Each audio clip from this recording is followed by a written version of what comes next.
અકસ્માતના પગલે 1 વર્ષ પરિવારથી દૂર યુવાન પુત્રનું માતા સાથે મિલન, સેવાયજ્ઞ સમિતિની સરાહનીય કામગીરી।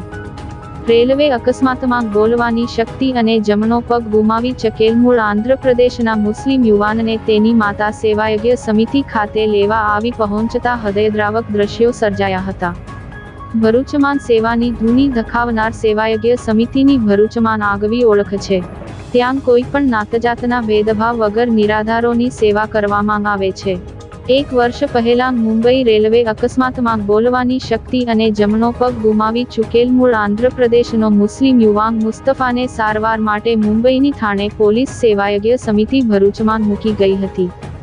1 વર્ષ દરમિયાન સેવાયજ્ઞ સમિતિ પરિવાર દ્વારા મુસ્લિમ યુવાન મુસ્તફાની સારવાર કરવામાં આવી હતી। જ્યારે બીજી તરફ મુસ્લિમ યુવાન મુસ્તફાના પરિવારની શોધખોળ થાણે પોલીસ ચલાવી રહી હતી। મુસ્તફાનો પરિવાર મૂળ આંધ્રપ્રદેશના કરનાલનો હોવાનું તપાસમાં બહાર આવતા તેના પરિવારને થાણે પોલીસ દ્વારા જાણ કરવામાં આવી હતી। આજરોજ મુસ્તફાને લેવા તેની માતા વાહિદા ખાતુન નવાસાઓ સાથે ભરૂચ સેવાયજ્ઞ સમિતિ ખાતે આવી પહોંચી હતી। સેવાયજ્ઞ સમિતિના પ્રાંગણમાં માતા પુત્ર મિલનના હૃદયદ્રાવક દ્રશ્યો સર્જાયા હતા। સેવાયજ્ઞ સમિતિની 1 વર્ષની સારવાર લઈ મુસ્તફા તેની માતા સાથે પોતાના માદરે વતન જવા રવાના થયો હતો।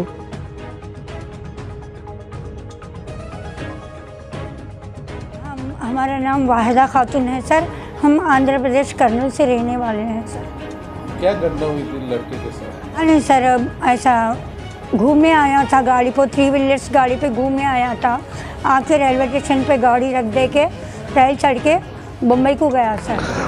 ભરૂચ સેવાયજ્ઞ અનાથ આશ્રમ ખાતે આજથી 1 વર્ષ પહેલા મુંબઈના એક સમાજ સેવક અને પોલીસ દ્વારા એક અનાથ છોકરો લગભગ 20 થી 22 વર્ષની ઉંમરનો કે જેનું નામ મુસ્તફા ઉર્ફે હુસેન એવું હતું અને બહુ બોલી શકતો નથી અને એનો એક પગ કપાઈ ગયેલો છે અને બીજો પગ પર ડિફિશન્ટ છે।